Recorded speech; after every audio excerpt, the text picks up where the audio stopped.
คนทุกคนสัตว์ทุกตนทุกตัวนั่นแหละคนก็คือสัตว์นั่นแหละจะพึ่งแยกออกมาว่าจะของประเสริฐเด้อทุกคนก็เกิดมาเพราะความไม่รู้เพราะว่าอาวิชชาเป็นปัจจัยให้เกิดสังขารความไม่รู้คำว่าอาวิชชาความไม่รู้เป็นเหตุต่างๆนานาสารพัดให้คิดดีมั่งพูดดีมั่งทำดีมั่งแต่ก็ยึดติดเพราะไม่รู้ถ้าว่าทำดีก็ติดดีอยากให้คนย่อแล้วก็ฟังผลตอบแทนในการทำดีก็เลยเวียนว่ายตายเกิดเพราะว่ายังมีความหวังอปุญญาภิสังขารคิดชั่วคิดเลวพูดเลวทำเลวเมื่อความเห็นแก่ตัวมันเกิดขึ้นหน้ามียศถาบรรดาศักดิ์และอำนาจหรือบางที่ก็เกิดเพราะความโมโหต่างๆบ่มียศก็สร้างฆ่าคนก็ได้ปล้นจี้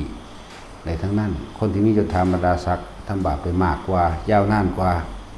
เพราะว่ามีตำแหน่งมีอำนาจเรียกว่าอปุญญาภิสังขารเนื่องจากภิสังขารมีความเข้าใจผิดคิดว่าทำบุญคิดไปในทางที่ดีทำดีบุญตัวนี้สิส่งให้ไปเกิดที่ดีกระถูกแต่ว่าเมื่อเบิดอายุของบุญเมื่อเบิดอายุของสิ่งที่กระทำไปแล้วก็ต้องกลับลงมาเกิดใหม่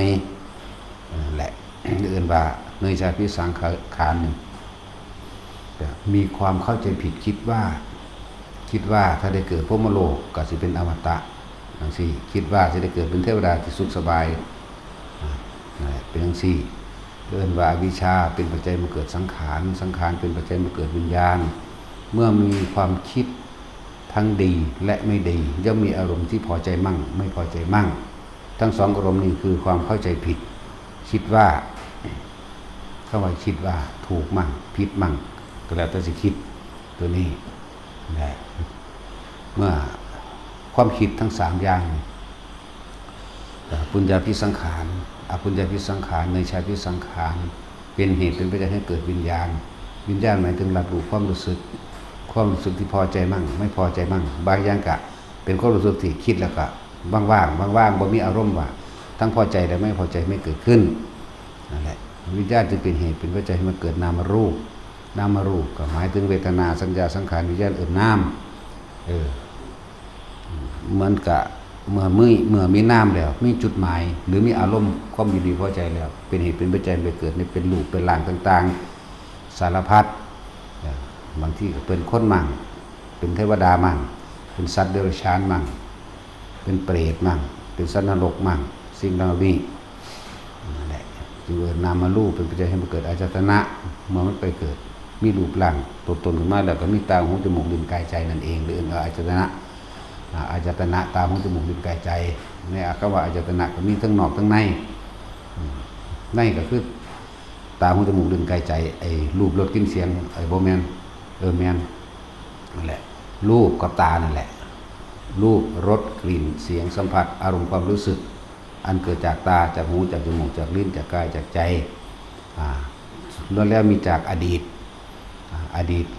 ในรูปในรสในกลิ่นในเสียงในตาในหูจมูกลิ้นกายใจอดีต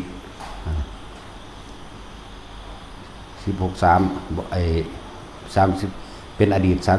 36คนเฮาก็มาจากอดีตคำว่า36มาจากตาหูจมูกลิ้นกายใจรูปรสกลิ่นเสียงสัมผัสอารมณ์ในความรู้สึกแล้วก็มาบวกของอดีตอีกเลยเป็น36คนเฮาก็คิดมาจากอดีตพุ่งตรงไปข้างหน้าคืออนาคตเองจะเป็นต่อมาก็คิดลืมในปัจจุบัน363ก็ได้เป็น108ได้เป็นตัณหา108นี่เองอันก็เกิดจากอาจตนะนี่เองอาจตนะ ที่เพิ่นเขียนไว้พวกเฮาเข้าใจแค่ว่ามี12แต่ว่าคำว่า12กับตาหูจมูกลิ้นกายใจรูปรสกลิ่นเสียงสัมผัสและอารมณ์ความรู้สึกเป็น12มันบ่นอกและในบัดนี้แบ่งออกไปทั้งพุ่นแบ่งออกไปโดยอดีตมั่งโดยอนาคตมั่งโดยปัจจุบันมั่ง12 3ก็เป็น36คนบ่ตาหูจมูกลิ้นกายใจรูปรสกลิ่นเสียงสัมผัสอารมณ์แล้วก็แบ่งไปหาอดีตอีก12นี่แบ่งไปอดีต12นี่แบ่งไปอนาคต12นี่แบ่งไปเป็นปัจจุบันหรือ36นั่นแหละหลังจาก ตาหูจมูกลิ้นกายมันสัมผัสแล้วมันกระทบแล้วมันมีความรู้สึกแล้วมันก็เกิดเป็นเวทนาเป็นความรู้สึกมันบอกความรู้สึกเกิดจากความพอใจในตาในหูในจมูกในลิ้นในกายในใจความรู้สึกพอใจในพอใจในรูปในรสในกลิ่นในเสียงในสัมผัสในอารมณ์นี่เข้าใจว่าเราแล้วนี่ไม่พอใจก็เหมือนกันไม่พอใจด้วยตาด้วยหูด้วยจมูกด้วยกายไม่พอใจด้วยรูปรสกลิ่นเสียงที่ได้มาที่ได้สัมผัสที่ได้เห็นที่ได้กินที่ได้รู้รสนั่นแหละไม่พอใจจังว่ามันเกิดเวทนาก็เป็นเวทนาสามนั่นแหละเขาว่าพอใจหรือสุขเวทนาพอใจในรูปในรสในกลิ่นในเสียงสัมผัสอารมณ์ความรู้สึกไม่พอใจในรูปในรสในกลิ่นในเสียงสัมผัสอารมณ์ความรู้สึกแล้วก็หรือทำจิตเป็นกลางเพราะว่ากลางเนี่ยบ่แม่นท่านได้กระทบซื่อได้นี่คิดแล้วก็เฉยเห็นแล้วก็เฉยได้ยินแล้วก็เฉยว่าเห็นรูปเห็นรสได้กลิ่นได้เสียงสัมผัสอารมณ์ความรู้สึกเป็นกลางๆที่ว่าพอใจบ่พอใจก็บ่ท่านได้บอกได้ธรรมดาแค่นั้นแหละเนี่ยว่าเป็นอุเบกขาเวทนาสามเวทนาก็เป็นปัจจัยเกิดตัณหาตัวความพอใจในตัณหานี่เป็นความพอใจในรูปในรสในกลิ่นในเสียงเหมือนเดิมเหมือนบ่แต่ไม่พอใจกันในรูปและกลิ่นเสียงเหมือนกันเป็นวิภวะตัณหานี่แหละตัณหาสามพอใจก็เป็นสุขเวทนาเหมือนบ่ล่ะไม่พอใจเป็นทุกขเวทนาแต่ก็อุเบกขาก็เป็นเฉยๆในรูปรสกลิ่นเสียงเหมือนเดิมตัณหาจึงเป็นปัจจัยมาเกิดอุปทานแปลว่าความยึดมั่นถือมั่นอุปทาน อุปทานมี4อย่างมันมีตัณหาแล้วมีความอยากแล้วมันบ่ความอยากต้องเกิดมาจากความอยากให้เป็นหรือความยึดมั่นถือมั่นหรือว่ามีทิฏฐุปาทานเอาความเห็นตัวเองเป็นใหญ่มีศีลพัตตุปาทานจากสิ่งที่ได้ยินได้ฟังได้รู้ได้เห็นได้เป็นมามีกามุปาทานตามความพอใจแห่งตนและอัตตวัตถุปาทานอารมณ์ความรู้สึกอุปทาน4อุปทานจึงเป็นปัจจัยบังเกิดอย่างภพมันบอกภพกับมีกามภพรูปภพและอรูปภพแล้วแต่ความคิดปรุงแต่งไปในอุปทานนั่นแหละความคิดแต่ว่าเป็นกามภพมีสวรรค์6ชั้นนี้แต่ก็มีมนุษย์และสัตว์เดรัจฉานลงไปสู่นรกทั้ง8ที่ว่ากามภพถ้ารูปภพเดก็มีความพอใจในรูปฌานหรือทรงฌานตายต้องการเฉพาะความสงบเข้าสมาธิทั้งสิ้นนะก็เลยพอใจเฉพาะความสงบพวกหนึ่งสิบ่ออกเดินปัญญานั่นแหละจึงว่ากามจึงเป็นคำว่าภพมี3กามภพรูปภพและอรูปภพภพพอใจในความว่างๆเลื่อนอรูปมันเมื่อมีภพแล้วก็มีชาติการเกิดมันบ่นั่นแหละที่จริงแล้วบ่ได้แยกกันทีละซาเด้เกิดปุ๊บพร้อมกันเลยเด้นี่ก็จะว่านี่ปึ๊บพร้อมกันน่ะนะเห็นปั๊บสั่งปั๊บนี่แหละมันเกิดเราได้นั่นก็จะว่าที่ว่าเห็นปั๊บสั่งปั๊บเลยนี่เห็นปุ๊บมักปุ๊บเลยเห็นปุ๊บเฉยๆอยู่ก็เกิดขึ้นกันเด้นั่นน่ะเหมือนกับเป็นความหลงอันนึงที่คลุ้มไว้เนี่ยจังหวะว่าคนเฮามันเกิดเพราะว่าความไม่รู้ยึดมั่นถือมั่นในสิ่งที่ตัวเองกระทำยึดมั่นถือมั่นในสิ่งตัวเองอยากให้เป็นบัดนี้ก็เลยยกตัวอย่างดึงออกจากคำว่าดึงอุปทาน4นั่นแหละมาให้พวกเฮาได้เห็นง่ายๆคนเฮาก็เอาความเห็นเจ้าของแล้วเป็นไงกูคิดอันใดนี่ถูกเบิดแล้วก็อยากให้คนอื่นยอมรับความคิดของกูเพราะกูได้ยินมาแบบนี้ได้ฟังมาแบบนี้ได้เป็นมาแบบนี้ได้เห็นมาแบบนี้สัมผัสมาแบบนี้รู้สึกมาแบบนี้เลยอุปทาน4นั่นแหละทิฏฐุปาทานศีลพัตตุปาทานกามุปาทานนั่นยินดีพอใจในรูปรสกลิ่นเสียงได้ล่ะกามุปาทานตามถ้ารูปร่างลักษณะท่าทางต้องแบบนี้รูปรสชาติต้องแบบนี้กลิ่นต้องกลิ่นแบบนี้รูปรสกลิ่นเสียงต้องเสียงแบบนี้นั่นแหละแล้วก็สัมผัสต้องสัมผัสแบบนี้เป็นแบบนั้นก็เลยยกตัวนี้ขึ้นมาหลายๆอย่างคนเฮานี่เคยเว้าพื้นกันคนเฮานี่เคยอิจฉากันน่าเฮ็ดจังซั่นจังซี่นี่ เพราะว่าอย่างก็ไปยกเอาตัวอย่างที่เจ้าของพอใจอยากให้มันเป็นมายกตัวอย่างแบบเจ้าของที่พอใจมันเป็นเลยนินทาเขาว่านาสิจังซั่นเนาะนาสิจังซี่เนาะนาสิให้ผู้นั้นเนาะนาสิให้ผู้นี้เนาะเห็นบ่ว่าน่าจะนั่นก็เอาความเห็นเจ้าของเป็นใหญ่เห็นบ่กับศิลวัตถุประทานเฮ็ดขึ้นมองหันหน้าคือมองนีหน้านั่นจะได้ยินได้ฟังได้เป็นมามันบ่นั่นแหละกามุปทานจริงๆแล้วนั่นก็คือความพอใจของอัตตวัตถุประทานแสดงออกมาโดยมีอารมณ์ไปพร้อมนั่นแหละภพมันเกิดจะบ่ล่ะภพเกิดอะไรนั่นถ้ามันตายตอนนั้นก็ไปตามนั้นเลยเพราะว่าจะไปตามกรรมภพรูปภพหรืออรูปภพว่าท่านได้เว้าไปถึงเรื่องรูปภพหรืออรูปภพก็ได้หรอกนะเอาแค่กรรมภพนี่เอาแค่สวรรค์ลงมาหามนุษย์และสัตว์เดรัจฉานและเปรตสัตว์นรกพวกนี้นะซ้ำนี่แหละจนมากมันบ่ขึ้นฮอดพุ่นดอกคนน่ะสั่นสังเกตเบิ่งเด้อเวลาเจ้าของเว้าพื้นคนอิจฉาเขาโอ้ยมันใส่อารมณ์ขนาดเห็นบ่มันออกแสดงอาการความรู้สึกออกมาเด้จักปากจักตาจักทาทางนกไหลทะเลขึ้นออกมือเนาะกัดแขวกัดข้างริ้วยักคิ้วริ้วตากัดฟันแสดงลักษณะท่าทางจักเตะตะกีบนี่แต่เขาบ่ฟังก็นี่ควักเขาอีกเด้เนาะนี่แหละเอาแนวความมันเป็นเพราะว่าสิ่งที่ทำได้ง่ายที่สุดคือการนินทาผู้อื่นง่ายที่สุดเลยว่านี่อิจฉาเขาเห็นว่าอะไรคือเขาเห็นเขาได้ดีกว่านั่นนั่นบ้าล่ะนั่นแหละหลายอย่างนะบ่รู้เบิดนั่นแหละที่อิจฉาบ่รู้เบิดนั่นแหละเพราะความไม่รู้นั่นแหละนั่นแหละจึงบอกว่าเพราะความไม่รู้จึงคิดปรุงแต่งไปต่างๆนานาจึงมีสังขารเพราะความไม่รู้จึงมีวิญญาณเพราะความไม่รู้จึงมีนามรูปเพราะความไม่รู้จึงมีอายตนะเพราะความไม่รู้จึงมีปัสสะเพราะความไม่รู้จึงมีเวทนาเพราะความไม่รู้จึงมีตัณหาเพราะความไม่รู้จึงมีอุปาทานเพราะความไม่รู้จึงมีภพเพราะความไม่รู้นั่นแหละจึงเกิดจากว่านี่แหละเพราะความไม่รู้ก็เลยเอ่ยว่าอวิชชาแปลว่าความไม่รู้คนทางมันก็หมุนเวียนว่าอยู่แค่นี่แหละบัดนี้ มีเหตุมีปัจจัยมาจากสิ่งใดเรียกว่ากิเลสวัฏกรรมวัฏวิบากวัฏกิเลสวัฏนี่หมายถึงว่ากองการกิเลสทั้งหมดในความที่เราอยากได้บ้านรถที่ดินบ้านรถที่ดินเงินทองยศถาบรรดาศักดิ์อำนาจสิ่งต่างๆนั่นแหละนี่เอิ้นว่า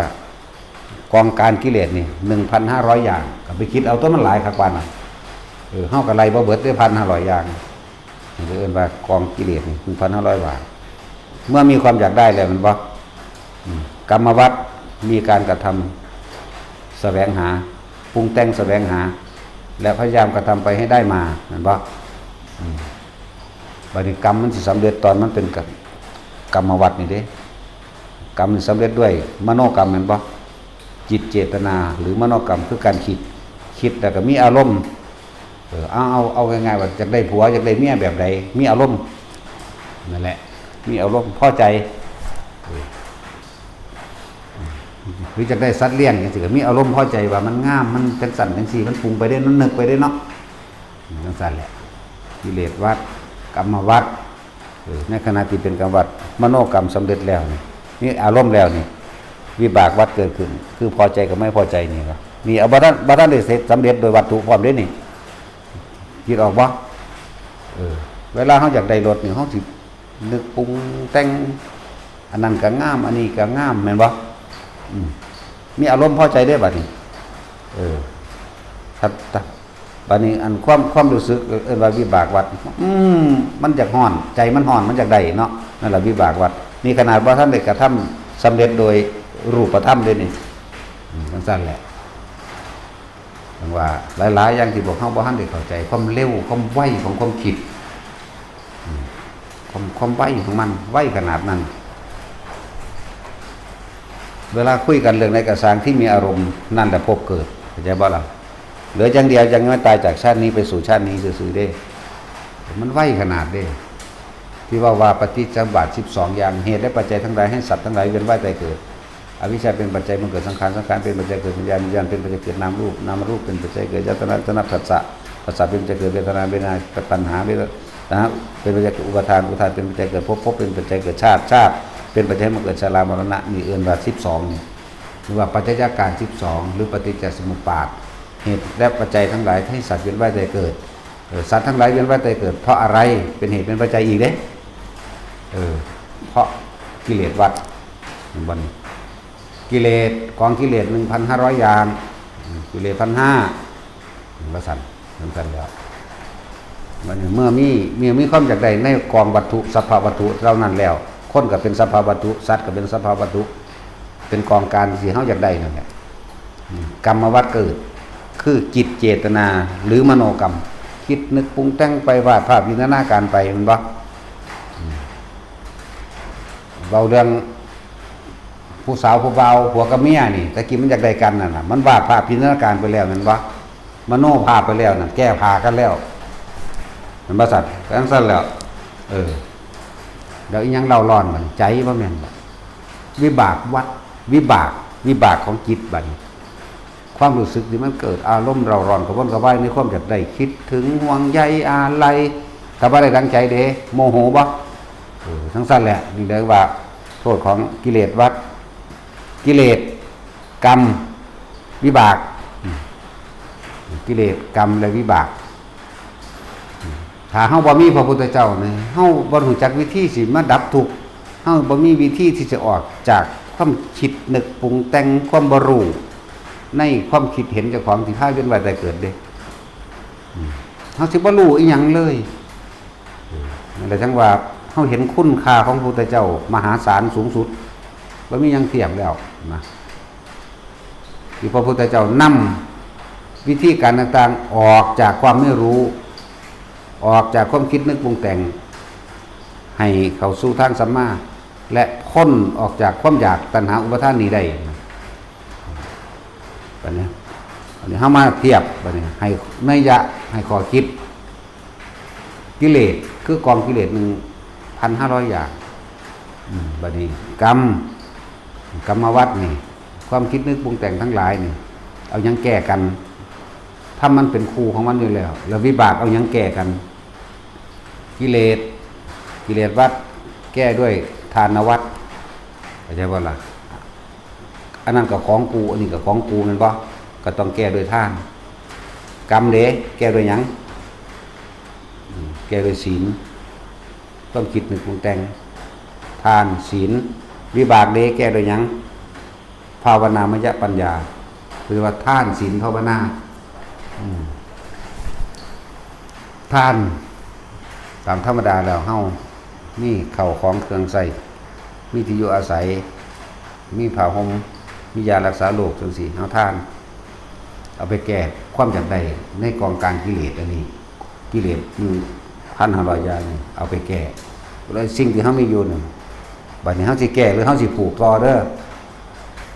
เฮาทานอาหารทานข้าวทานเงินทานอีหยังทานเงินก็แปลว่าอยู่ในความหมายคือปัจจัย4เลยรวบรวมในเครื่องอำนวยความสะดวกก็รวบรวมอยู่ในเงินในที่ดินในบ้านเรือนหรือที่อยู่อาศัยอันเป็นวิหารในยารักษาโรคในเครื่องอำนวยความสะดวกในผ้าห่มผ้าเครื่องตกแต่งประดับร่างกายต่างๆกันร้อนกันหนาวมั่งพวกนี้เพิ่นก็เลยให้เอาท่านแก้กิเลส 1,500 อย่างนั้นบัดนี้เฮาสิท่านเพิ่มทุกข์หรือเฮาสิท่านเพื่อให้ดับทุกข์ท่านเพิ่มทุกข์กับท่านดับทุกข์ท่านเพิ่มทุกข์เอาใส่ซองสลอย 1,000 แล้วก็คิดนึกแลกเปลี่ยนขอสาธุผู้ขาถูกหวยมั่งผู้ขาได้จังสันจังสีมั่งสารพัดนี่เรียกว่าทานพ้นทุกข์เลยเอาอันความอยากเอาตัณหาเอามโนนึกของตรงไปเพิ่มเข้าไปในกองการกิเลสอีกเรียกว่าอะไรเรียกว่าท่านเพิ่มทุกข์บ่ได้มันท่านดับทุกข์พวกนี้สั้นเอาท่านเป็นเครื่องตัดกองการกิเลสที่อยากได้เอาศีลเป็นเครื่องตัดกองการกรรมคือการกระทำของเองเอาภาวนามยปัญญาเป็นการยุดยั้งคิดในการพิจารณาให้เห็นความจริงวิบากวัฏวิบากนี่หมายถึงว่าสิ่งที่เรากระทำแล้วคือเราได้รับผลกระทำสิ่งใด ย่อมได้รับผลเช่นนั้นปลูกพืชเช่นใดหว่านพืชเช่นไรย่อมได้รับผลเช่นนั้น เรียกว่าวิบากหมายถึงเขาต้องมารับสิ่งที่เขาก็ทำไปเด้ใจว่าระบาดนั่นแหละคนจึงมีแนวแก้ให้เฮา เฮาจากใดอันนั้นอันนี้เป็นสันนิษฐานในความจากใดในกิเลส1,500 อย่างนั้นคำว่ากรรมกรรมวัฏนี่การกระทำมีการฆ่ามั่งลักมั่งมันบ่มีการฆ่าปล้นจี้ฆ่าลักบังคับฆ่าข่มขืนข่มเหงโกหกให้เขาเสียชีวิตและทรัพย์สินดื่มสุราไม่ไรมีอะไรทั้งหลายให้ขาดสติเนี่ยก็เลยเอาตัวนี่เอาตัวศีลนี่ไปแก้ตัวกรรมวัฏแก้เพื่อเสียวิบากวัฏมันตัดทอนลงมันหยุดลงวิบากหมายถึงว่าสิ่งที่ตัวเองกระทำแล้วต้องได้รับผลของกรรมนั้นสืบไปนั่นแหละบัดนี้เขาสิแก้โดยวิธีใดทานก็อย่าหวังผลในทานอย่ามีจิตผูกพันในผลแห่งทานอย่ามุ่งการสมในความอยากได้อยากดีอยากมีอยากเป็นเขาไปยึดมันถือมันในความอยากได้ดีไม่เป็นเข้าใจว่าจะเป็นความสุขอันสูงสุดจึงมีการลักกันบนกีการขาก็เลยเหตุแบบนั้นมาไปทานโดยไม่หวังผลในทานเดความอยากได้มันก็ลดหน่อยถอยลงต่ออยากได้ความการกิเลสใบนี้คิดถึงคำว่าศีลเป็นยังคือให้รักษาฆ่าสัตว์ลักทรัพย์ประพฤติผิดในการบังคับข่มเหงขืนใจเขาแล้วก็โกหกให้ผู้ใดผู้หนึ่งเสียอยู่ในทรัพย์สินทั้งคนและสัตว์ก็ต่อมาก็เป็นดื่มสุราและไม่อะไรเครื่องดองของมึนเมาทำให้ขาดสติการยั้งคิดทั้งสั้นมันก็เลยว่าบัดนี้เฮาย้อนขึ้นมาหาตัวเองก็รักตัวเองเหมือนกันไม่อยากให้คนอื่นมาฆ่าตัวเองมารักของตนเองมาข่มขืนใจตนเองข่มขืนใจข่มขืนกายมาโกหกตัวเองเสียชีวิตและทรัพย์สินแล้วก็ไม่ให้คนม่อมเมาเขาก็อยากให้ผู้ใดมาม่อมเมาเหมือนกันเราก็จะทำเช่นนั้นเหมือนกันทานจึงแก้กองการกิเลสศีลจึงแก้กรรมวัฏกรรมคือจิตเจตนาคือมโนกรรมถ้าเฮาทานไม่หวังผลในทานความอยากได้ต่างๆนานาก็ถูกยึดยักไว้หรือหายไปเลยบอกอย่างอีกท่านชนิดที่ว่าไม่หวังผลในทานแล้วจิตเป็นกลางจิตไม่มีที่ตั้งในกองการกิเลสที่จะได้อีกต่อไปเรียกเป็นกลางวันนี้เมื่อท่านแล้วก็มีการรักษาศีลในตนเองคือการไม่ทำร้ายเบียดเบียนไม่ผู้ใดเสียชีวิตได้ทรัพย์สินนั่นบ่เมื่อมีท่านแล้วท่านแล้วก็มีรักษาศีลแล้วเพราะว่ารู้ในวิบากที่ตัวเองจะต้องรับมันบ่ก็เลยมีการภาวนามัจจปัญญาภาวนาเนี่ยคือการหยุดยั้งคิดเขาจะว่าหยุดยั้งคิดเพื่อให้อยู่กับตัวเองหรือให้เกิดความรู้สึกที่เป็นอุเบกขาหรือกลางๆว่างๆแล้วจะใคร่ควรพิจารณาถึงโอ้กูนี่เป็นธาตุของกองกิเลสทั้งหลายนอก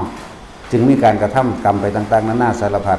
แล้วสุดท้ายกูก็ต้องมารับกรรมที่กูกระทำแต่ว่าอะไรเดินว่าภาวนาเพื่อให้เกิดปัญญาเดี๋ยวภาวนามยปัญญาเมื่อเฮาหยุดยั้งทำจิตให้มันเป็นอุเบกขาได้เฮาก็สิเห็นความคิดของเฮานั่นแหละคิดนึกปรุงแต่งไปเรื่อยๆโอ้ความคิดนี่ก็เกิดอารมณ์แห่งความอยากความคิดนี่ไปใส่ก้อนหมู่ความคิดนี่ไปหาอดีตอันเป็นกองการกิเลสที่เฮาอยากได้เฮาจึงมีการเบียดเบียนทำลายโอ้มันเป็นแบบนี้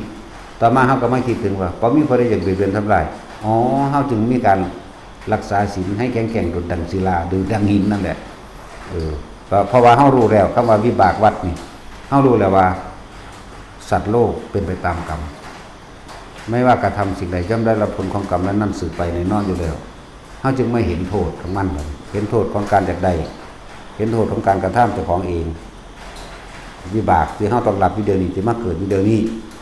เฮาเห็นโทษมันแล้ว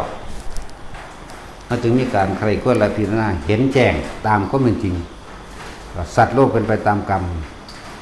เห็นว่าสิ่งใดสิ่งหนึ่งเกิดขึ้นเป็นธรรมดาสิ่งนั้นแต่ละเป็นธรรมดาเห็นว่าอนิจจังทุกขังอนัตตา เห็นรู้แจ้งโลกเห็นรู้แจ้งโลกทั้งหลายทั้งเช่นว่าคนเกิดคนก็ตายสัตว์เกิดสัตว์ก็ตายต้นไม้เกิดต้นไม้ก็ตายบ่มีอย่างกีรังอย่างยืนบ่มีอย่างเทียนแผ่แน่นอนดุจดังเฮาคิดคนเฮานี่มันบ่จะยอมรับความจริงในความผัดผากจากสิ่งที่รักมันอยากให้แช่อยู่อย่างนั้นมันอยากให้เป็นอมตะมันอยากให้เป็นนิรันดร์อยู่อย่างนั้นผัวกับเมียจังสิก็บ่อยากผัดผากกันตอนมันมักกันเนาะที่มันสั่งกันก็เพราะว่ามันบ่ได้ดังใจกันนั่นแหละเห็นโทษของกรรมต่างๆแล้วก็มาเห็นความจริงว่าสิ่งใดที่เฮาได้มานี่ว่าเฮาได้ลดมานี่เฮาบ่อยากให้มันเก่าเฮาบ่อยากให้มันห่างเฮาบ่อยากให้มันผัดผากจากเฮาแล้วเฮาก็บ่อยากซ่อมมันพร้อมเนาะแล้วเฮาก็บ่อยากซื้อน้ำมันใส่พร้อมก็อยากให้มันอยู่จังซั่นน่ะแล่นอยู่เบิดมื้อเบิดปีนี่แหละได้รถมาได้เงินมาได้ทองมาได้ผู้นั้นได้ผู้นี้มาได้ทรัพย์สมบัติต่างๆมาเฮาอยากให้มันเป็นอมตะอยู่ซั่นนะนั่นแหละแต่ว่าการภาวนานี่ได้เฮ็ดให้เห็นความจริงได้บัดนี้เห็นความจริงแห่งเหตุแห่งทุกข์อยู่ไสบัดนี้แต่ของทุกข์เพราะว่าหยังความคิดคนเฮาก็ทุกข์เพราะความคิดให้มันเป็นจังได๋คิดให้มันเป็นดังใจเฮานั่นแหละคิดยึดสิ่งนั้นยึดสิ่งนี้เอาไว้บ่อยากให้มันเสื่อมสลายบ่อยากมันพัดพากบ่อยากมันแตกดับมันบ่ที่แรกก็ควบคุมผู้อื่นก่อนอยากให้ผัวเป็นจังซี่เลยคือว่าเมียด่าผัวนี่ผัวเขานะเบิ่งแนมมันก็ขึ้นว่าเบิ่งลูกเขาขยันนั่นนี่เลยไปเทียบอยากให้ผัวเจ้าของคือผัวผู้อื่นผู้ชายก็อยากให้เมียเจ้าของคือเมียผู้อื่นคือกันเลยเกิดกลายเป็นทะเลาะกันไปเลยจังซี่แล้วความอยากให้มันแซ่อยู่จังซั่นหรือความอยากให้มันดีตลอดก็ว่าไปก็เลยมีการเทียบผัวแล้วก็เทียบลูกเทียบพ่อเทียบแม่เทียบนั่นเทียบนี่ออกไปเลยเด้เนาะเทียบอยากให้มันเป็นไปดังใจที่เจ้าของอยากให้มันเป็นนะนั่นว่าล่ะเลยบังคับผู้อื่นลืมคิดไปว่าแม้กระทั่งร่างกายตัวเองก็ยังบังคับไม่ได้แล้วจะไปบังคับใจผู้อื่นที่อยู่ในกายผู้อื่นได้อย่างไรคนภาวนาเท่านั้นจึงจะรู้สิ่งนี้ได้คนที่ทำใจให้หยุดนิ่งเป็นกลางสะก่อนเป็นอุเบกขาเวทนาสะก่อนจึงจะรู้จึงจะเห็นความจริงสิ่งนี้ได้เนาะนั่นแหละมันจะไปเห็นคำว่าเกิดดับมันจะเอาอย่างมาเห็นในเมื่อมันบ่หยุดเบิ่งแล้วก็มันก็บ่เห็นคำว่าอนิจจังและอนัตตาคือกันเพราะว่ามันมีแต่อยากให้มันเป็นแบบนี้ทั้งที่มันอนิจจังอนัตตาอยู่ตลอดแต่ว่ามันบ่น้อมเข้ามาคิดในใจของเองอยากให้ผู้อื่นผัวกับเมียกับผู้อื่นคือเก่าเลยเห็นบ่ล่ะพ่อกับแม่มื้อนั้นก็แม่นเบิดนั่นแหละลูกเต้าแล้วหลานมันสิไปว่าหยังกับสิบ่แม่นญาติก็ไปอีกตั้งจะเป็นญาติก็จังไม่ใช่ญาติก็จังสัตว์อื่นก็จังนี่อยากให้ซื้องัวมาเลี้ยงก็อยากให้งัวอ้วนงามมีราคาแพงบ่นั่นอยากเป็นบ่นี่อยากงัวน่ะคือกองกิเลสกรรมคือการกระทำทั้งมโนของเฮาเองวิบากศูนย์มันบ่อ้วนเนาะมันมีทั้งพอใจมั่งมันพอใจในวันเด้แบบนี้วิบากมันเลยหลับอารมณ์ความรู้สึกนั่นแหละพบเกิดแต่จังว่าให้อีกขอคิดหนึ่งระยะหนึ่งให้แต่ละคนเด้อเอายังแก้กิเลสที่เขาอยากได้เอาท่านเอายังแก้มโนกรรมวัฏนี่ก็คือเอาศีลนั่นแหละเพื่อสิบอกให้มันรับมหาวิบากตัวนี้บอกเอายังแก้วิบากเอาภาวนามยปัญญาเมื่อทำจิตให้ตั้งมั่นเกิดขึ้นแล้วเกิดขึ้นภาวนาแปลว่าทำให้เกิดขึ้นทำให้อารมณ์ความรู้สึกที่เป็นหนึ่งให้เกิดขึ้นในตนเองเพื่อที่จะสังเกตความคิดตนเองมันก็เห็นความคิดเจ้าของเดี๋ยวก็รักคนนั้นบ้างแล้วก็เกลียดคนนั้นบ้างเพราะฉะนั้นแม้กระทั่งในคนบุคคลเดียวกันมันก็มีทั้งรักทั้งเกลียดผัวกับเมียนี่มันบาดสั้นมันก็สั้นมันฉูนเนาะบาดมันบ่ได้ดังใจเห็นบ่บาดหักมันก็หักมันจากเซิงนั่นว่าล่ะมันทางบ่หนีจากกันเด้มันเอาอยู่หั่นแหละเรื่องสั้นนั่นแหละบัดนี้บ่หาตะเว้าเขาก็เมียบัดเอาลูกก็ได้ก็หักมันแพงมันนั่นแหละจังศูนย์ใส่มันเวลามันบ่เฮ็ดตามที่เฮาบอกมันเห็นบ่หักมันแพงมันห่วงมันอะไรกับมันต่างๆนานาด่ามันอยากให้มันเรียนเก่ง อยากให้มันฮู้ศูนย์ประสานมันบ่ฮู้เนาะนั่นแหละแม้บุคคลผู้เดียวนี่ทั้งรักทั้งเกลียดอารมณ์เกิดขึ้นรักคือพอใจเกลียดคือไม่พอใจพบเกิดปุ๊บปั๊บปุ๊บปั๊บปุ๊บปั๊บนี่แหละคนบ่ฮู้ความเร็วของคำว่าพบเกิดแบบใดเกิดน้ำคนผู้เดียวนี่ในความคิดของเฮาเองนี่ก็พอแห้งแล้วในอารมณ์ความรู้สึกเฮานี่แหมเกิดนั่นละพบไหมศูนย์บ่เวลาลูกมันบอกบ่ฟังความศูนย์เด้สั้นรูปขึ้นบ่ได้บ่ธรรมดาเด้เนาะนั่นแหละปุญญาภิสังขารคือความคิดดีอยากให้ลูกได้ดีอปุญญาภิสังขารมันก็โมโหขึ้นมึงสังบ่ตายเถอะเนาะแจ้งจักหักกระดูกยิ่งแช่งหักกระดูกยิ่งรักเด้นั่นจักว่าล่ะแต่ว่าอารมณ์มันบ่ทันนี่เห็นบ่นี่นั่นแหละเพราะว่าเฮาบ่รู้อารมณ์ตัวนั้นคือภพนะจังซั่นแหละกูหวังดีกับมึงดอกนั่นแหละเนยชายภิสังขารอย่าบ่ล่ะเพราะความเข้าใจผิดคิดว่าเด่นนะคิดว่าถ้าจังสันสิมึงสิดีแต่ว่าบ่รู้เลยว่าเจ้าของพบเกิดพบอยู่ตลอดต้องคิดภาวนาจึงแก้วิบากได้เพราะมันวิบากหมายถึงสิ่งที่เฮาคิดไปแล้วแล้วก็มีอารมณ์ความรู้สึกพอใจไม่พอใจบัดนี้เฮามาภาวนาเฮาตั้งมั่นถึงว่าจิตเป็นอุเบกขาซะก่อนมันเป็นอุเบกขาแล้วเฮาก็เริ่มเข้าใจแล้วก็จะเริ่มเห็นความจริงในตนเองสุขหรือทุกข์ไม่มีใครปรุงแต่งให้ไม่มีใครปันแต่งให้กับเราได้ไม่มีใครเอาให้กับเราได้ล้วนแล้วแต่เกิดจากความคิดของเราเองนี่เพราะว่าสุขก็โอ้ก็เขาไปยึดเอาแบบนี้ทุกข์ก็โอ้เขาไปยึดสุขนั่นเองที่เราจะว่าบุคคลทั้งหลายทุกข์เพราะความสุขนั่นแหละเห็นบ่ล่ะอย่างสัตว์บุคคลทั้งหลายเป็นทุกข์ เพราะว่าปรารถนาความสุขแต่ความสุขจริงๆในการเกิดบ่มีเด้คำเดียวที่พระเจ้าเทศนาสะเทือนเลยนี่แม้การเกิดก็เป็นทุกข์เกิดเป็นอะไรก็ตามสุขแห่งความเกิดย่อมไม่มีทุกเท่านั้นที่เกิดขึ้นทุกเท่านั้นที่ดับไปทุกเท่านั้นที่เกิดขึ้นทุกเท่านั้นที่ดับไปบ่มีคำว่าสุขเข้ามาปนเลยเกิดเป็นหยังกะทุกข์เด้เขาเกิดเป็นคนแท้ๆเขาก็จะมากูทุกข์คักเดี๋ยวสัตว์เดรัจฉานเนี่ยว่าทุกข์บอกเดี๋ยวที่มาของสัตว์เดรัจฉานแต่ละชนิดมาจากไสมาจากความเข้าใจผิดคิดว่าของเราเองนี่แหละคิดดีมั่งแล้วก็ติดดีบ่แม่นดีไปโดยธรรมเด้คนส่วนมากน่ะดีเพราะว่าได้ยศธรรมดาศักดิ์ถือว่าดีเพราะว่าเฮ็ดไปค้าขายได้กำไรหรือโกงได้กำไรถือว่าคิดดีเด้นั่นดีคนมันเป็นดีทำเด้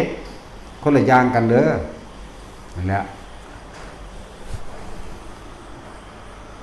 งัวมาจากไสควายมาจากไสสร้างมาจากไสเป็ดไก่ปูปลามาจากไสนกมาจากไสแม่นบ่ล่ะปวกมาจากไสขี้เช็ดแมงงอดมาจากไสคนคักๆได้นั่นก็ดีนั่นแหละเพราะความไม่รู้ในความอยากได้เรียกว่ากิเลสวัฏมันหมุนในความอยากได้นั่นอยากได้นี่เงินทองช้างม้าวัวควายดินบ้านรถหมู่พวกอยากได้แบบนี้สัตว์เลี้ยงต่างๆนานาสารพัดไล่ไปที่อยากได้อย่างจึงเรียกว่ากิเลสวัฏมันหมุนอยู่ในกองการกิเลส 1,500 อย่างกามวัฏยังภาคของมันเกิดจิตมโนวิญญาณจิตของจิตมโนของเฮาเองเนาะนึกอยากได้ก็สิดีเด้นั่นน่ะนึกแล้วก็มีการกระทำมีการแสวงหามีการได้มากแม่นบ่ล่ะวิบากก็คือพอใจกับบ่พอใจพบเกิดดีไหมวิบากส่วนมากมันจะไปทางอันบ่พอใจได้หลายกว่าเนาะนั่นแหละสมมุติถ้าเราเอาทานไม่แก้กิเลสวัฏเอาศีลไม่แก้กรรมวัฏกรรมก็คือขี้เจตนาของเขาเองนั่นแหละเอาภาวนาไม่แก้วิบากวัฏภาวนามันสิเห็นความเป็นไปมันสิเห็นความจริงของเกิดแล้วก็แก่เก็บตายสัตว์โลกเป็นไปตามกรรมตนแลเป็นที่พึ่งของตนสิ่งใดสิ่งหนึ่งเกิดเป็นธรรมดาสิ่งนั้นดับเป็นธรรมดาการเกิดคือการเริ่มตายมั่งเนาะการพบคือการเริ่มจากมั่งไม่มีสิ่งใดสิ่งหนึ่งยิ่งอยู่ในโลกนี้มั่งแล้วก็จะเห็นความคิดของเจ้าของจะสร้างสุขมั่งสร้างทุกข์มั่ง สุขก็คือความเข้าใจผิดว่าสุขเด้นั่นแหละทานศีลภาวนาจึงเหมาะแก่หมู่ฆราวาสทั้งหลายเฮ็ดไปภาวนาก็มีน้อยๆนึงดอกมันต้องพระแท้ๆก็มันสิซ้ำใดตัวนี้เนาะว่ามันว่าพระดอกว่ามันพระดอกเอาว่าไม่ว่าผิดถ้าพระต้องโสดาบันขึ้นไปว่าหมู่ภิกษุสงฆ์นักบวชทั้งหลายว่าตัวเองออกมาบำเพ็ญเนกขมะเรียบร้อยแล้วมันก็สิภาวนาบ่ล่ะเห็นบ่ล่ะทั้งสั้นแล้วมันสิเห็นบ่ล่ะถ้ามันบ่ภาวนานั่นแหละจังว่ามันเป็นอหยังที่เพิ่นแยบค่ายเพิ่นแยบย่นแล้วมันเป็นของที่เข้าใจยากคักเรื่องความคิดเข้าใจยากเรื่องคนเฮามันทุกข์จากความคิดพระเกิดพระตายมันเข้าใจยากคักมันเข้าใจยากเลยว่าธรรมดาเด้อันแล้วก็สิไปว่าหยังเรื่องสวรรค์มีอยู่บ่นรกมีอยู่บ่ถ้าเว้าเรื่องบาปเรื่องบุญขึ้นมาอุ้ยแต่งนิทานขึ้นมามันบ่ล่ะมันเป็นเรื่องที่ต้องใส่ความอดทนหรือบ่ต้องอดทนพุ่นล่ะจังสิสามารถนำธรรมะนำความจริงในการเวียนว่ายตายเกิดของมนุษย์ออกมาแสดงได้คุณของพระพุทธเจ้าจึงเป็นคุณที่บ่มีแนวเทียบใดอัปปมาโนพุทโธคุณของพระพุทธเจ้าหาที่สุดหาที่ประมาณไม่ได้ไม่มีสิ่งใดเปรียบเทียบไปได้อัปปมาโนธัมโมนี่ความจริงทั้งหลายที่พวกเฮานั้นหาประมาณบ่ได้เหมือนกันในความจริงนั่นแหละพระพุทธเจ้าเป็นผู้เป็นคนพบคนพอสิ่งที่มีอยู่แล้วคือธรรมความจริงที่มีอยู่แล้วไม่ได้เลือกชนชาติศาสนาใดๆทั้งสิ้นเลยไม่ได้เลือกสัตว์ไม่ได้เลือกคนไม่ได้เลือกประเทศนั้นประเทศนี้ไม่ได้เลือกศาสนาบ่มีแต่ที่เว้าเรื่องอันธรรมนี่เป็นสิ่งที่เกิดมาพร้อมกับคนเกิดแล้วแก่เจ็บตายนี่นะศาสนาใดมันบ่เกิดแก่เจ็บตายนั่นน่ะเห็นบ่ล่ะมันเกิดแก่เจ็บตายก็งัวควายก็เกิดแก่เจ็บตายหมาก็เกิดแก่เจ็บตายนกก็เกิดแก่สัตว์ก็เกิดแก่เจ็บตายเหมือนกันมั้ยเดรัจฉานมั้ยเนาะมันได้ใส่ชื่อว่าสัตว์ในศาสนาพุทธบ่จังสิเกิดแก่เจ็บตายมันบ่อูฐมันบ่เกิดแก่เจ็บตายบ่อยู่อันต่างประเทศก็เลยเนาะเนี่ยก็เหมือนกันนี่แหละธรรมจึงเป็นของครูโลกเป็นอยู่ในตัวของคนทุกคนแล้วในสัตว์ทุกตัวแล้วนะถ้าว่าภาวนาบ่ฮู้จักด้วยแนวนี้ถ้าบ่หยุดฟังไข้ควรขนาดนักไข้ควรขนาดนักโยนิโสมนสิการน้อมเข้ามาคิดเพิ่นน่ะจะถึงพริกถึงขิงแต่ว่าปัจจุบันนี่มันเวลามันกระทบจริงๆเบิ่งรู้สิละจริงได้ง่ายหรือไม่มันเป็นของง่ายเด้อะไรเฮาจึงเห็นคุณค่าของพระพุทธเจ้าเห็นคุณค่ามหาศาลหาประมาณบ่ได้ทีแล้วก็เห็นคุณของพระธรรมคือความจริงที่พระองค์นำองค์แห่งความรู้องค์แห่งความรู้องค์แห่งความจริงออกมาแสดงให้พวกเรารู้แล้วเฮาก็เห็นคุณของพระสงฆ์ถ้าบ่มีพระสงฆ์สาวกเป็นผู้สืบต่อมาบ่มีผู้รักษาหนังสือพระไตรปิฎกบ่มีผู้ใดห่มผ้าเหลืองโกนหัวให้เฮาเบิ่งเฮาสิไปเอาตัวอย่างนำไผเอาเฮาจึงเห็นว่าพระพุทธพระธรรมพระสงฆ์จึงเป็นเดียวกันเป็นอันหนึงอันเดียวกันเลยถ้ามีแต่พุทธะก็เป็นปัจเจกพุทธะรู้เฉพาะตนหนีไปซ้ำบ่ได้สนใครกูบ่สอนใครถึงสิเป็นเนื้อนาบุญเป็นบุญญาเขตอันมหาศาลก็สร้างขอให้ฆ่าคนก็ขอได้มั้ยเนาะแต่ว่าคันขอต้องกระทำเอาเองเด้บ่แม่นขอเพียงให้มึงไปฆ่าเดี๋ยวนี้เด้สังเกตเพิ่งองคุลิมานท่านเนื้อเจ้าของเองสมัยเป็นควายเนาะด้วยอานิสงส์แห่งการเนื้อข้าพเจ้าท่านตกกับมือพระปัจเจกพุทธเจ้าข้าพเจ้าขอได้ฆ่าพวกนี้คืนเถิดก็ได้ฆ่าอีหลีมั้ยคืออีนางสร้างกิจมานาฬิกาขอเอาเงาบัวกับเอาเงาบัวแล้วก็น้ำผึ้งถวายพระปัจเจกให้ได้กลับมาฆ่าพระยาสั่งท่านก็ได้เฉยมั้ยเราบ่มีความคิดหยังเลยบ่พระปัจเจกบ่คิดพอหยังบ่เนาะดาวพระปัจเจกบัดเพื่อได้ขอยังก็ได้ขอเดี๋ยวดีมันเป็นแมงยังบ่ขอบ่ขอก็ดีเนาะแล้วคุณเจ้าเห็นธรรมจังใดขอผู้ข้าขอรู้มีส่วนแห่งธรรมแนวนั้นเนี่ยก็บ่ว่าได้เลยอีห่านั่นก็เลยเนาะนั่นซั่นแล้วตอนนั้นก็อยู่ในนรกพุ่นดอกจากยามใดมันสิพ้นได้เป็นมิจฉาทิฏฐิแบบสมบูรณ์แบบพูดแต่ว่าคำว่าสมบูรณ์แบบบ่มีดอกมันต้องเลิกได้คือกันนั่นแหละเพราะที่สุดของสัตว์ทั้งหลายก็สุดที่นิพพานเหมือนเดิม แต่ว่าที่สุดย่ำใดเด้อมันอาจจะเป็นล้านๆอสงไขยก็ได้มันจังสิไปคิดพอจังมาเริ่มต้นสัมมาทิฏฐิใหม่เนาะมันบ่เป็นนิยตะหรืออนิยตะอหยังล่ะ มันบ่เป็นดอกมันต้องมีผลแหมต้องมีผลเฮาเบิ่งแหละครับเขียนขึ้นมาซื่อๆเพราะมันเป็นวาทะอันใดอันหนึ่งที่โดดเด่นซื่อดอกบ่มีหยังเที่ยงแท้แน่นอนจักอย่างดอกนะสิเป็นมิจฉาเกิดอยู่หันเลยมันเป็นไปบ่ได้ดอกแต่คนก็ยังเปลี่ยนได้เทวดาก็ยังเปลี่ยนได้นะมันจะผ่านพระพุทธเจ้าแสนพระพุทธเจ้ามันก็เปลี่ยนได้อยู่เนาะมันต้องมีหม่องพ้นนะจังว่าพวกเฮานั่นจะประมาทมาร่วมร่วมกลุ่มทุกทีว่าจะประมาทเพราะความตายมันมีอยู่ในลมหายใจเฮานี่นึงเด้ตายยังได้มันบอกบ่ได้แล้วมันบ่ได้เลือกหนุ่มหรือแก่ได้ตายเจ้าเกิดก่อนเจ้าสิตายก่อนข่อยบ่แม่นเด้อหางคนบ่ทันได้เกิดตอนอยู่ในท้องตายครับเนาะจังซั่นแล้วเฮามาพบมาพ้อเฮามาเห็นเฮามาหูวิธีแนวทางแล้วก็เฮ็ดเอาแต่ละมื้อแต่ละเว้นของไผของมันเนาะเฮ็ดเอาหูโทษของความอยากได้ในกองการกิเลสนั่นแล้วกิเลสวัฏนั่นน่ะมันบ่ล่ะหูแล้วหูกรรมวัฏแล้วจากเกิดจากจิตมโนกรรมของเฮาเองปรุงแต่งไปหูวิบากแล้วว่ามันทุกข์และสุขก็ตัวนี้แหละหลอกลวงกูเองนั่นหูแล้วก็ภาวนาเอาตัวบัดนี้เฮ็ดให้มันเกิดขึ้นเฮ็ดให้มันเห็นเฮ็ดให้มันทันความคิดเจ้าของตัวบัดนี้เฮ็ดไปเฮ็ดมาฝึกไปฝึกมามันทันดอก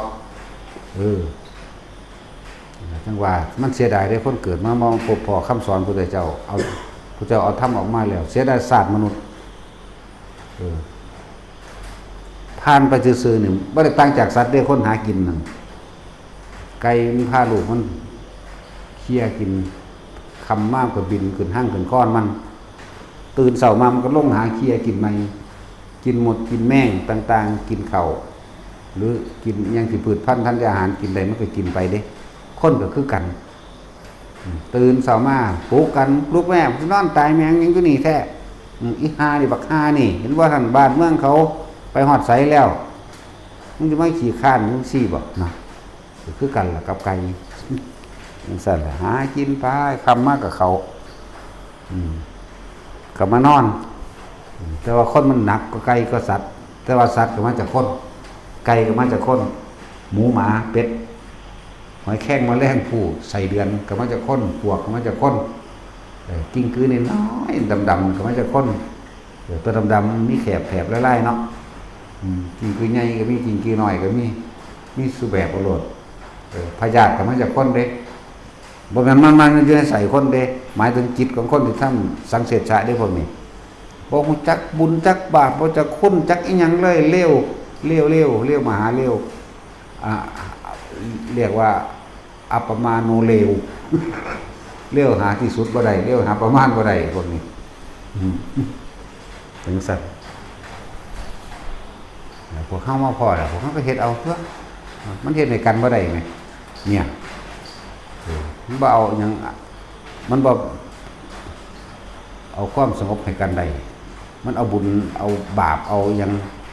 เอาหรือรับความรู้สึกในความเจ็บปวดให้กันบ่ได้ไงเฮ็ดเอาเจ้าของเฮ็ดมาเอาเองเจ็บปวดเอาเองอยู่แล้วเนาะและว่าเอาท่านเพิ่นถึงมีวิธีอันแยบคายกว่าสิเข้าใจได้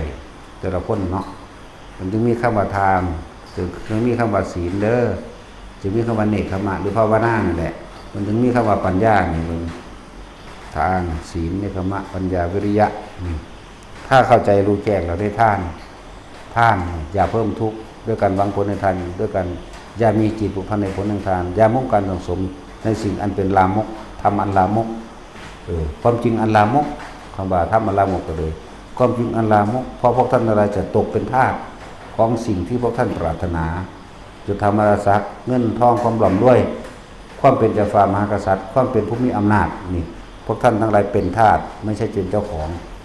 ก็ฮู้แล้วว่าท่านต้องไม่หวังผลในทานไม่มีจิตความในผลในทานไม่มุ่งความสมใดๆทั้งสิ้นบ่มีความปรารถนาอีกท่านตัวนี้จึงเป็นท่านที่ทำให้ผลทุกข์ไม่ใช่ทานเพิ่มทุกข์ ศีลหูละเหมือนมีทานแล้วเข้าใจแล้วศีลหมายถึงการไม่เบียดเบียนทำร้ายผู้ใดผู้หนึ่งเสียชีวิตและทรัพย์สินทั้งมนุษย์และอมนุษย์เฮาก็อยู่สบายตัวเห็นบ่ล่ะเฮาบ่ได้กังวลว่าผู้ใดสิมาตามเอาของที่ลักมาปล้นมาฆ่ามาหรือไปกระทำผิดใดๆมาโกหกเขามาหรือเสียสติบ้าใบตอนเมาเหล่านั้นนี่เฮาบ่ฮู้ว่าเฮาไปสร้างเรื่องหยังไว้เฮาบ่ได้กังวลกับมันบัดนี้จังซี่แหล้วจังว่าเฮาก็รักษาจิตแต่หน้าเฮาก็รักษาจิตเฮาก็รักษามโนกรรมของเฮาเองด้วยการรักษาศีลนั่นเองมันเว้าย่อๆว่าศีลนั่นซั่นแหละทานมีแล้วบ่หวังผลในทานดับทุกข์ศีลมีแล้ว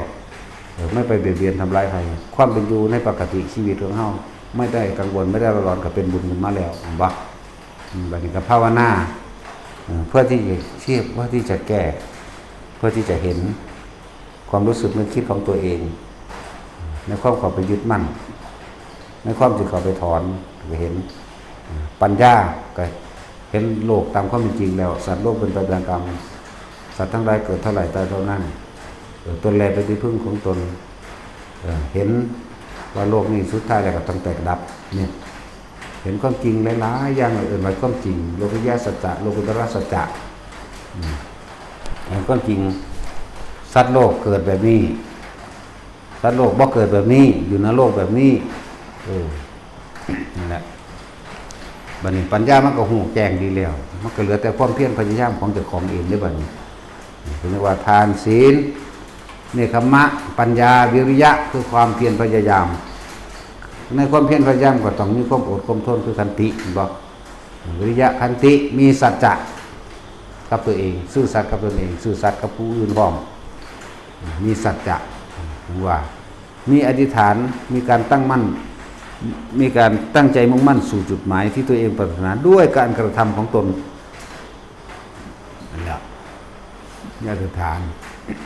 มีเมตตาก็ใส่ชีวิตโดยไม่ทำร้ายเบียดเบียนใครกันแหละและมีการช่วยเหลือแบ่งปันความความว่าเมตตาก็ดีบ่แม่นตะคิดเอาเด้อธิษฐานทานศีลเนคขมะปัญญาวิริยะขันติสัจจะอธิษฐานะเมตตาเมตตานี่เรารักตัวเองเช่นไรเขาก็รักตัวเขาเช่นนั้นเหมือนกันฉะนั้นเราจึงไม่ไปทำร้ายเบียดเบียนใครเดือดร้อนอะไรเฮาก็สามารถที่ช่วยเหลือได้คำว่าเมตตานี่มันก็ประกอบไปด้วยการช่วยเหลือและแบ่งปันโดยพร้อมว่าแม่นแค่ว่าไปทำลายเขาอย่างเดียวการแบ่งปันช่วยเหลือการยินดีกับบุคคลผู้ทำดีที่ไม่เบียดเบียนทำร้ายผู้อื่นพร้อมนั่นถือว่าเมตตาคุณหน้ามุทิตาเข้าไปสันจุดนั้นเมื่อมีเมตตาแล้วมันก็มีอุเบกขาเพราะว่าเฮาบ่ไปทำลายใครอย่างนั้น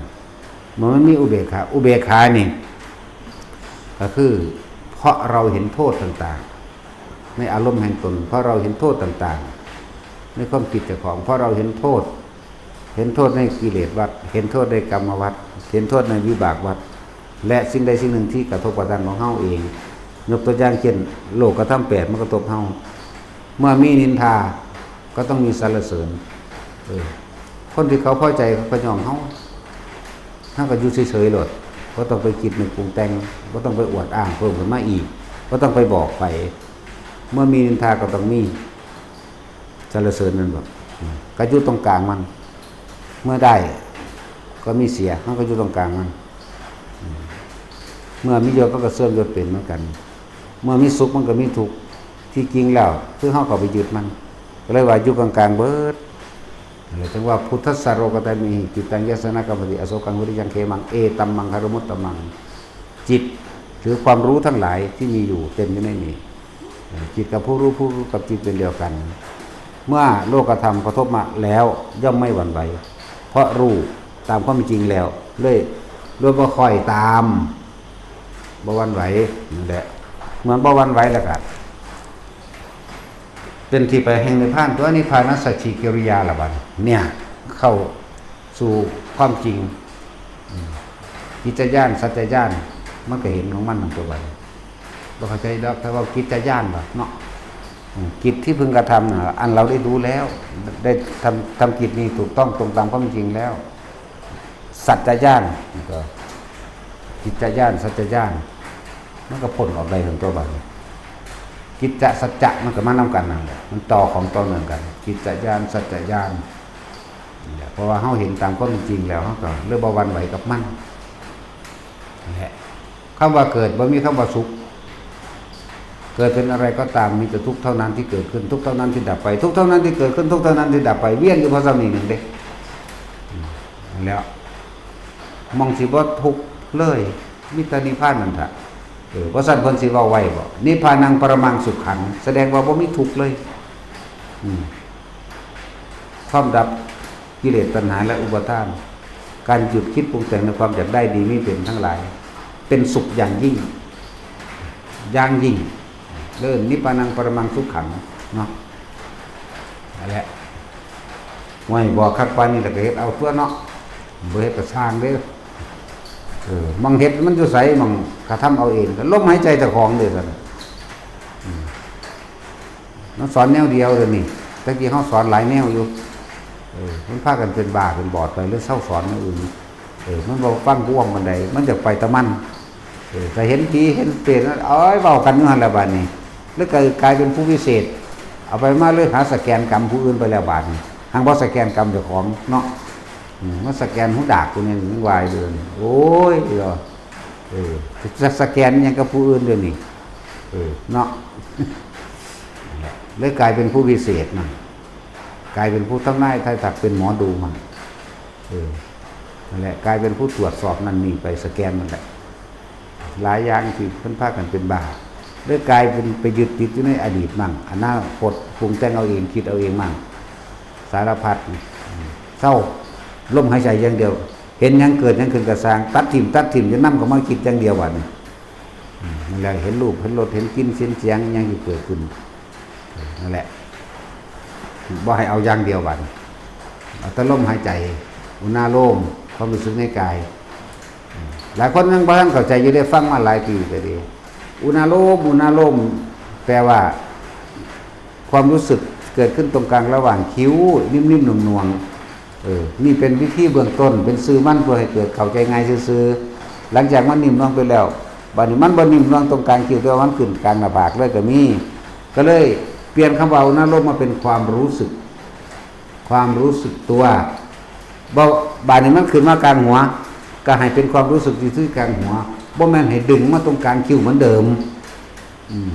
มันบ่แม่นแค่นั้นบาดนี้เป็นจุดเริ่มต้นแห่งความรู้สึกตัวอยู่ในกายเรื่องว่ากายเวทนาจิตเวทนากายจิตกับผู้รู้กับจิตเป็นหนึ่งเดียวกันเป็นเอกะเป็นหนึ่งเลื่อนเป็นจิตหนึ่งรู้สึกตัวที่เป็นหนึ่งรู้ยังกระสู่รู้สึกตัวบ่ได้ดอกหน้าพวกเจ้าสิเห็นสวรรค์นรกกระสร้างเห็นหรือว่าเห็นในความรู้สึกตัวเนี่ยนั่นแหละนิ่งแล้วโดยไม่คิดเข้ามาถ้าคิดเข้ามาความรู้สึกตัวนี่หายแน่ความรู้สึกไปอยู่กับสิ่งที่เห็นคือพอใจกับไม่พอใจนั่นแหละบ่เลยบ่รู้สึกตัวในการเห็นอย่างรู้สึกตัวได้ยินอย่างรู้สึกตัวได้กลิ่นอย่างรู้สึกตัวกระทบสัมผัสในกายหรืออาการปิติต่างๆที่แทรกซ้อนกันมาเท่ากับจับจุดเดียวที่รู้สึกตัวมันรู้สึกตัวอยู่ตรงไหนตรงหัวอยู่หนังหัวเฮานี่นะนุบหนาคือเอามือเศร้านิ่มๆบางคนเป็นคือหมุนคือลมหัวกุดหน่อยเคลื่อนที่ไปมากก็ได้เคลื่อนไปนั่นนี่แหละก็รู้สึกตัวอยู่ตรงนั้นบางทีมันลงมาทำกลางระหว่างหน้าอกมันอยู่ในโค้งหน้าอกจักว่ามันอยู่ในโกนนี่นะเข้าใจว่าเดี๋ยวนี้โอ้ยศูนย์เดียวกันเขาว่าเข้าใจให้เข้าใจวิธีทำให้เกิดขึ้นที่เขาบอกสอนวิธีทำให้เกิดขึ้นคือเขาทองสุขคุณ55 26 30 27เอาแสดงวิธีทำด้วยก็เอา5บวกกันเท่านี้ครั้งเห็นไหมอันนี้เขาสอนให้เริ่มต้นได้ตั้งพี่นะเป็นวิธีทำให้เกิดขึ้นบะแมนภาวนาเด้อจะได้ภาวนาเอาเด้อบะมาซ้ำนี้เอาละเอียดออกปานนี่ขนขิ้งลุกแนวใดน้ำตาออกแนวใดขนหัวลุกแนวใดบอกได้ว่าตัวอันตัวเนี้ยปานนั่นแหละนั่นแหละแล้วก็วิธีว่างความคิดจาก รูปรสกลิ่นเสียงอันเกิดจากการสมาธิอำนาจสมาธิเมื่อจิตมันตั้งมั่นดีแล้วมันจะไปเห็นนั่นเห็นนี่ก็จะนำคำว่าคิดแต่บอกอยู่ว่ามันแค่เห็นว่ามันแค่ได้ยินความรู้สึกตั้งกายที่มันเป็น ความรู้สึกแทรกซ้อนขึ้นก็จะคิดอยู่ในความรู้สึกเดียวโลดรู้สึกบนหัวก็อยู่หัวคนขี้ลุกก็บ่สนใจจะไปคิดถึงคนขี้ลุกนะ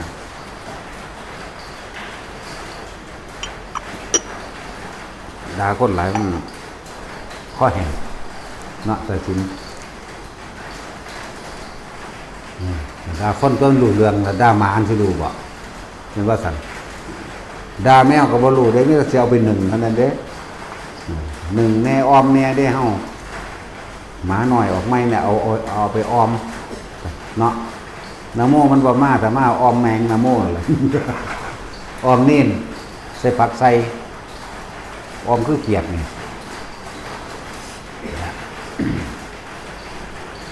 ทั้งว่าแก้กันกิเลสวัดกองกิเลสทั้งหลายแก้ด้วยทานกรรมวัดหมายถึงการกระทำทั้งจิตเจตนาโดยมโนกรรมของเฮาเองแก้โดยศีลจังสิบ่ได้ลำบากใจพอเฮาบ่ไปทำลายเบียดให้ผู้ใดซื่อศีลวิบากวัดแก้ด้วยภาวนามันจะเฮ็ดให้จิตตั้งมั่นทำความรู้สึกให้เกิดขึ้นในตนเองเป็นเหตุให้เกิดปัญญาคือความรู้แจ้งจริงๆตามความเป็นจริงของโลกทั้งสั้นนี่แล้วกำเนิดเดรัจฉานมาจากไสก็มาจากคนสัตว์นรกมาจากไสก็มาจากคนการกระทำของคนการกระทำจิตเจตนาคือการกระทำหรือมโนคือพอเข้านึกไปนั่นแหละนึกไปแล้วนี่อารมณ์แล้วเลื่อนมโนกรรมจังว่าล่ะมันวาดภาพจินตนาการมันสูญไปพอตรงนรกพวกนี้ตาวาดภาพจินตนาการแล้วมันอยากได้เห็นจังได๋น้ออยู่หั่นเปรตละวาดภาพจินตนาการอ้างทรัพย์สมบัติแห่งตนนั่นแหละสัตว์เดรัจฉานนี่ซั่นอันนี้ถ้าวาดภาพจินตนาการไม่ค่อมจากท่องบทสวดมนต์บทนั้นบทนี้ได้เด้ไปสวรรค์แล้วจำภาพพระพุทธเจ้าหรือภาพพระสงฆ์ที่เขาเคารพนับถือนั่นแหละไปสวรรค์แล้วว่าล่ะการทรงสร้างเจริญทานคือการทำสมาธิอันนั้นแหละพ้มไปเลยไปการรู้เห็นแจ้งเห็นจริงตามความจริงในจิตเจ้าของเองในความคิดเจ้าของเองยึดคิดได้นั่นแหละนิพพานอยู่ดีแม่ครับปานนี้แหละเว้ยและจะลงไหลไฟฟันจะหาอยู่หากินจนลืมตายหลายแล้วพวกเจ้าลืมมันก็ตายทุกเราได้ตายเนาะจะหาอยู่หากินจนลืมตายแต่ก็ตายทุกเราเด้อ